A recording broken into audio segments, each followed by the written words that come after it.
Un saludo para todos. En esta oportunidad vamos a concluir de alguna manera cómo poder diferenciar los casos de tiro parabólico. Quiero comentarles que esto de la descripción de casos realmente en los libros de texto no se utiliza, sino únicamente se utiliza el hecho de hacer descripciones de tiro o lanzamiento horizontal, lanzamiento con ángulo y lanzamiento con altura y con ángulo y velocidad inicial. Pero aquí les traigo una pequeña descripción de cómo poder diferenciar. Cada vez que uno estudia este tema de tiro parabólico, siempre se encuentra en la dificultad. Durante muchos años a mis estudiantes les ha costado diferenciar entre qué ecuaciones poder utilizar cuando se les presenta un problema en particular. Entonces, cuando uno estudia el tema, creo que lo primero que uno hace es, mire, qué ecuaciones sí puedo utilizar y qué ecuaciones no puedo utilizar. Y eso es lo que vamos a desarrollar el día de hoy. Entonces, como primera descripción de eso, tenemos aquí tres esquemas. En los tres esquemas, está un poquito pequeño, pero pues no nos da para más el pizarrón.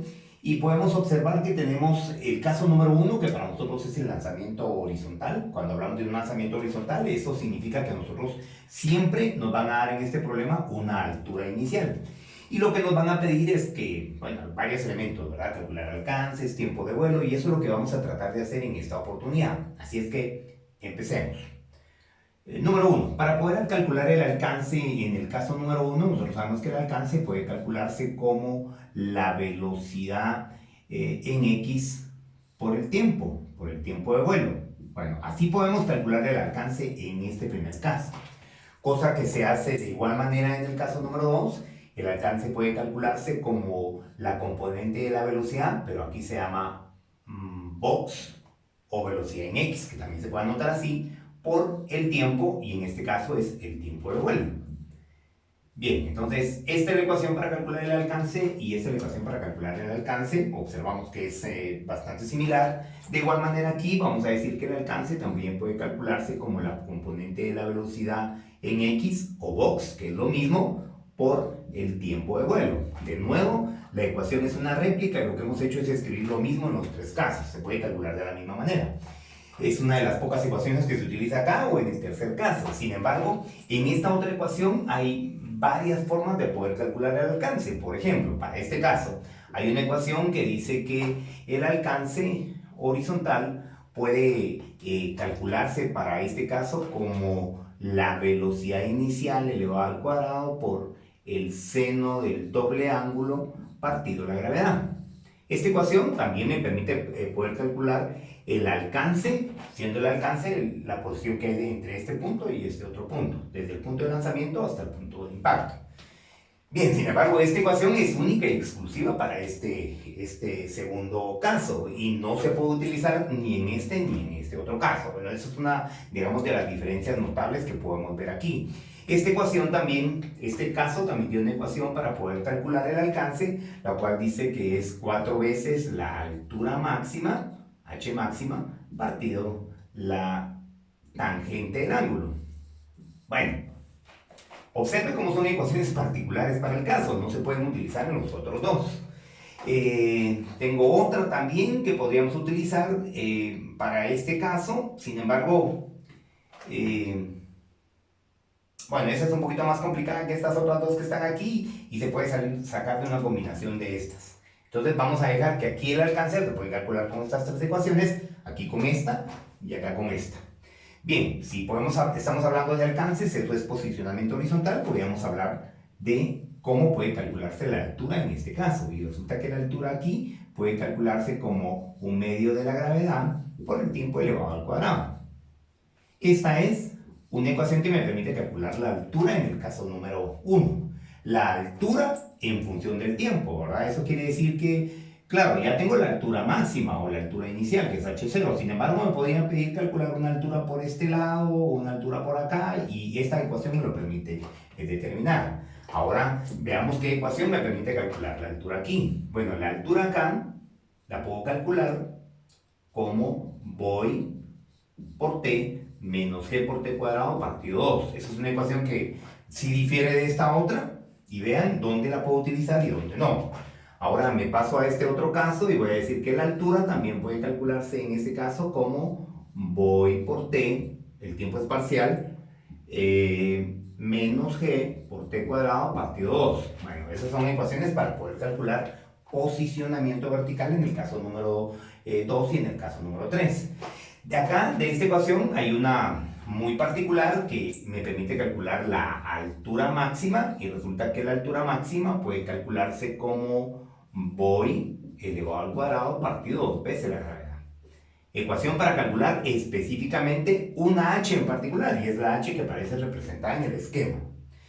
Esta h máxima, sin embargo, es exclusiva para el caso número 2 y para el caso número 3 esa h máxima nosotros tenemos que calcularla como h0 más h1. Observe las diferencias entre cada uno de los casos, que la idea de esto básicamente es que pueda diferenciar por qué si aplico unas ecuaciones, unos problemas sí se resuelven y al utilizarlos con uno que corresponda a un caso diferente no lo vamos a poder utilizar o no se va a obtener la respuesta que se necesita. Cabe mencionar que esta de h máxima tiene una cuestión de manera particular en la escritura, ya que h1 acá puede calcularse como se calcula acá, h máxima, quiere decir que h1 va a ser voy al cuadrado partido 2 veces la gravedad. Bueno, así se calcula h1 y así se calcula h máxima para el caso 2 y 3.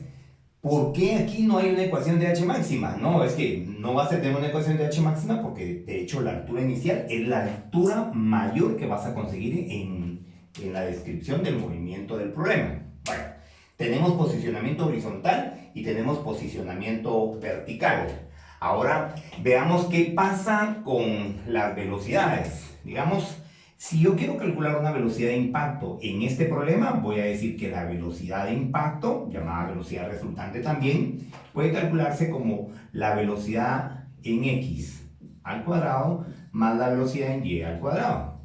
Donde cabe mencionar que la velocidad en x es lo mismo que la velocidad inicial y la velocidad en y puede calcularse como gravedad por tiempo.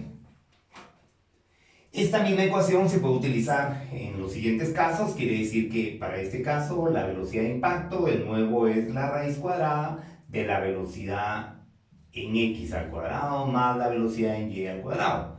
Sin embargo, la velocidad en x ahora acá es Vox, porque resulta ser constante, y la velocidad en y puede calcularse como voy menos g por t. Esta misma ecuación la voy a reescribir en esta otra parte de acá. Velocidad resultante, raíz cuadrada, velocidad en x al cuadrado, más velocidad en y al cuadrado. Voy a decir que la velocidad en x es lo mismo que Vox. Y voy a decir que la velocidad en y es voy menos g por t. Bueno, seguimos. Hablando de velocidades.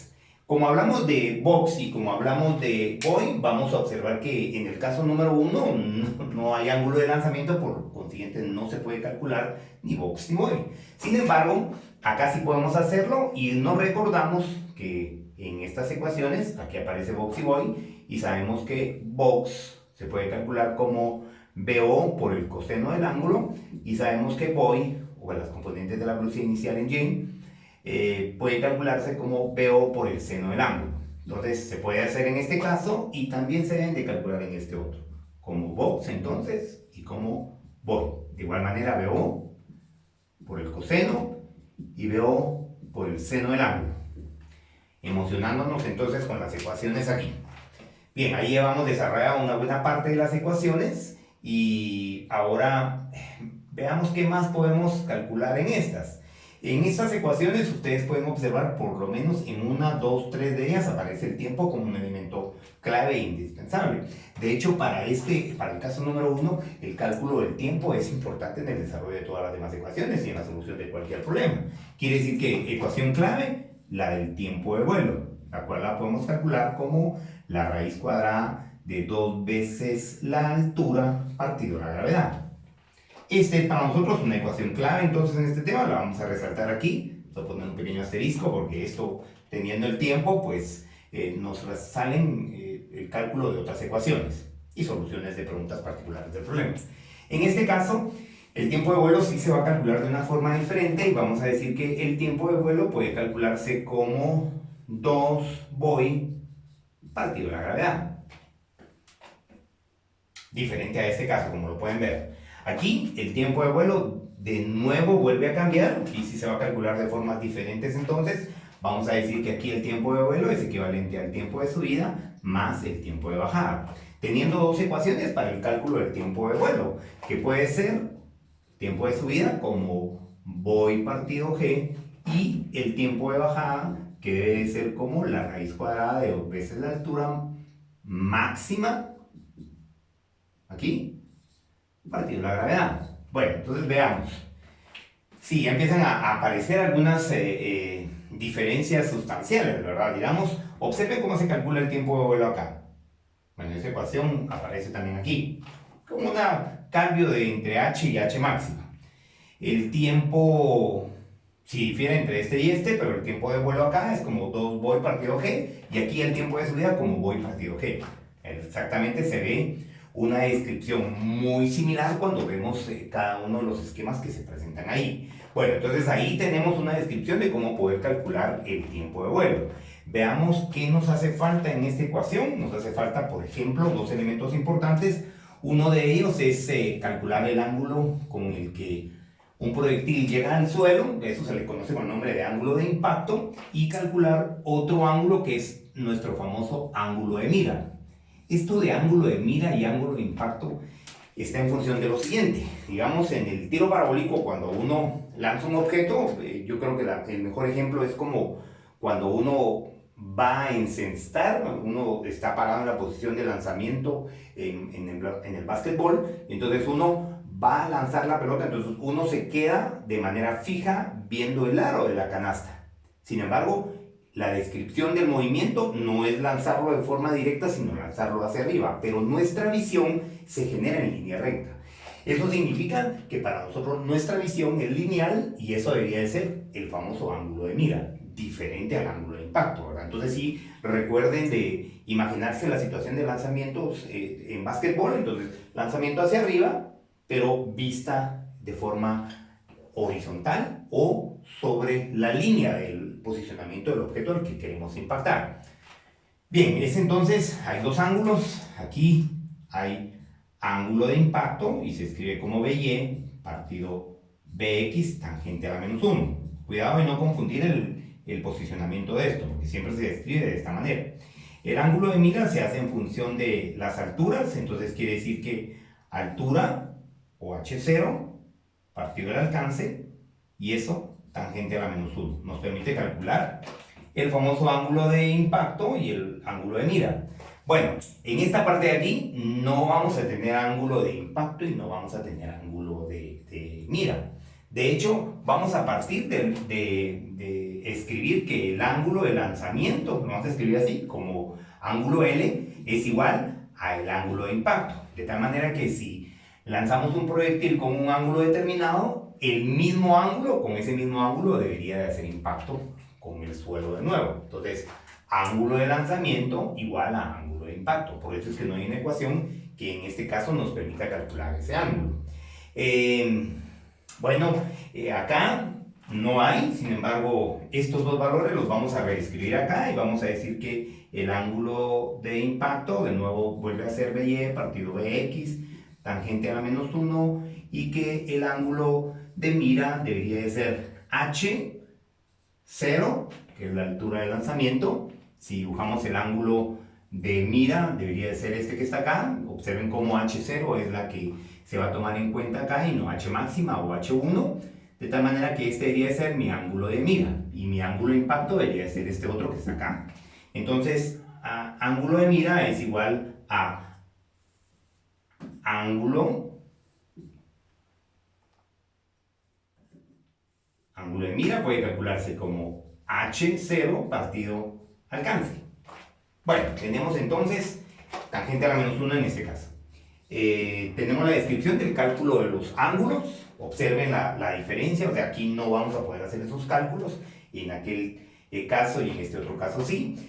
Y por último, creo que llegamos a una descripción más general. Digamos, vamos a ver en esta ecuación cómo poder calcular la velocidad inicial y vamos a decir que la velocidad inicial o velocidad en x, que es lo mismo por ser una constante, estas dos que están descritas acá, resulta que son las mismas.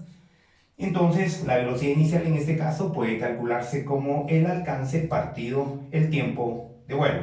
Esta es una ecuación entonces también para problemas claves en la solución de este primer caso.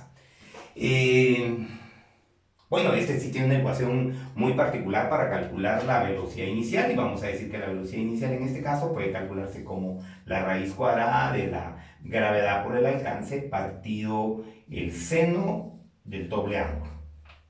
Este es el cálculo de la velocidad inicial, también muy aplicable para algunos problemas que tienen cierto grado de dificultad. En el libro de física de Tippens aparecen algunos problemas de estos y ustedes van a poder observar que presentan un asterisco. Cuando los problemas presentan un asterisco, significa que su grado de dificultad es un poquito mayor.